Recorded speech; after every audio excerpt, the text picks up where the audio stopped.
19. Anxiety. One of the problems which haunts man since the fall is his trust in his own thinking. God's word is the creative word. Genesis 1 tells us that God spoke the word and creation came into being at his command. By the word of the Lord were all things made.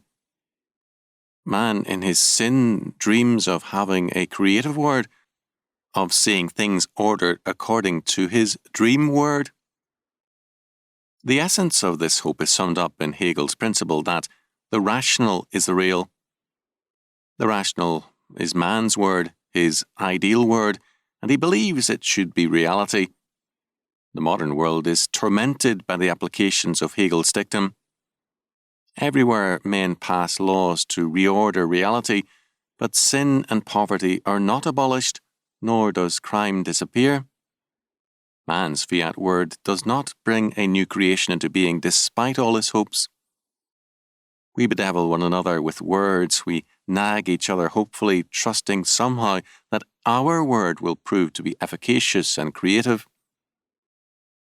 The world is full of people who believe that they can set others straight by their words, or that they can enlighten the world if it will only hear them. The same applies to our own lives.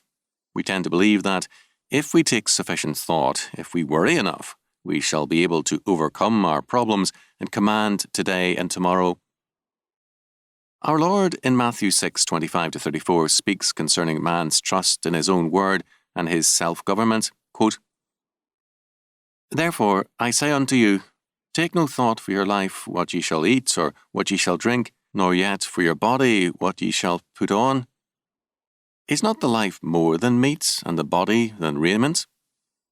Behold the fowls of the air, for they sow not, neither do they reap, nor gather into barns, yet your heavenly Father feedeth them. Are ye not much better than they? Which of you, by taking thought, can add 1 cubit unto his stature? But why take ye thought for raiment? Consider the lilies of the field, how they grow. They toil not, neither do they spin. And yet I say unto you that even Solomon in all his glory was not arrayed like one of these. Wherefore, if God so clothe the grass of the field, which today is, and tomorrow is cast into the oven, shall he not much more clothe you, O ye of little faith? Therefore take no thought, saying, What shall we eat, or what shall we drink, or wherewithal shall we be clothed? For after all these things do the Gentiles seek, for your heavenly Father knoweth that ye have need of all these things.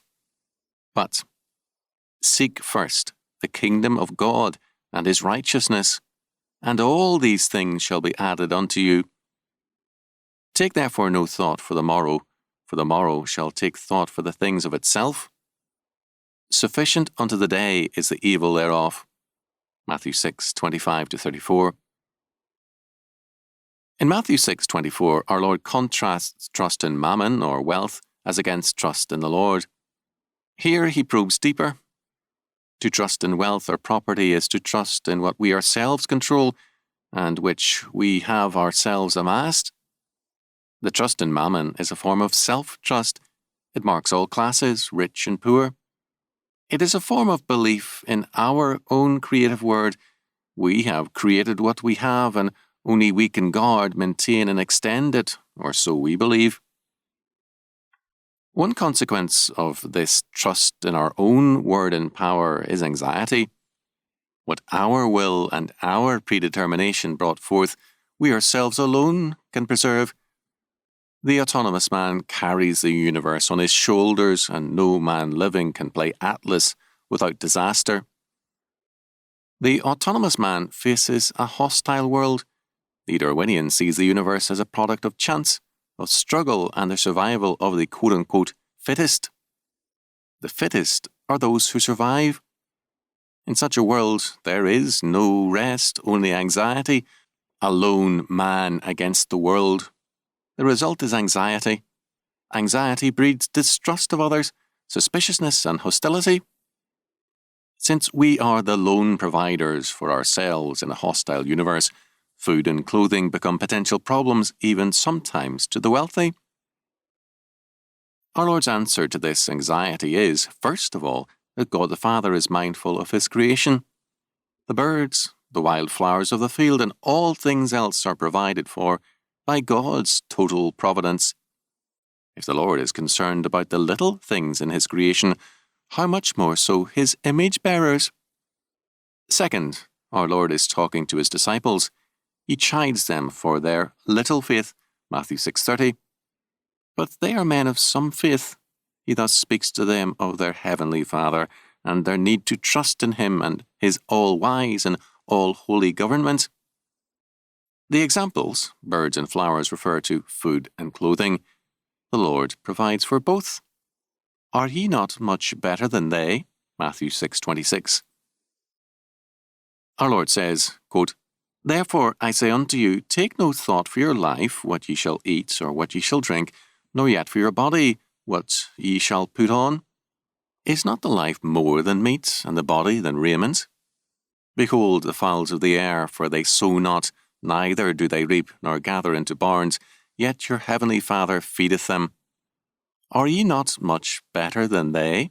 Matthew 6:25 and 26. The beauty of these words must not lull us to their rebuke and meaning. As Alfred notes, quote, The argument is, shall not he who gave us the greater also give us the less? End quote. Moreover, we have been created in God's image to be his dominion men. The Lord's purpose for us far exceeds his purposes for the sparrows and wildflowers. The anxiety in our lives is a product of sin, our self-trust and our confidence in our own creative word and our self-government.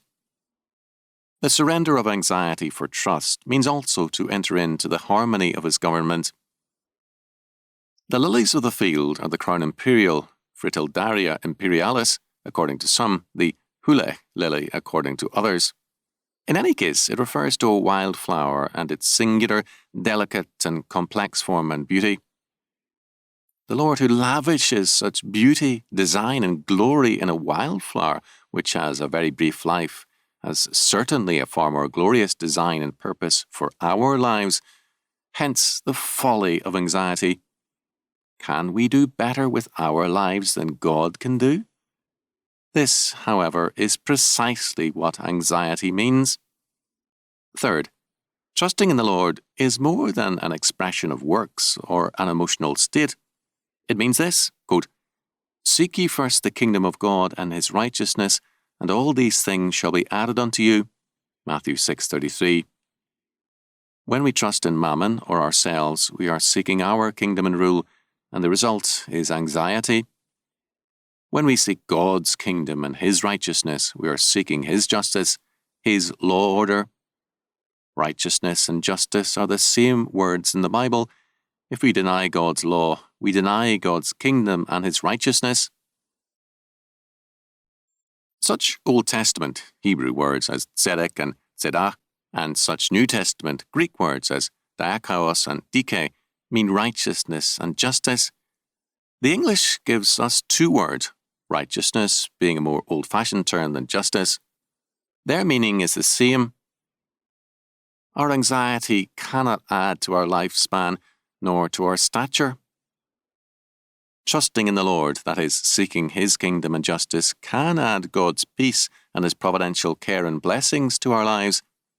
Therefore, quote, Sufficient unto the day is the evil thereof, Matthew 6:34. Every day in a fallen world has its shares of evils. This surely is sufficient for us without the additional evil of our anxiety, for anxiety is an evil. It is a distrust of God the Lord, and an insistence that we can better protect our interests than the Almighty himself.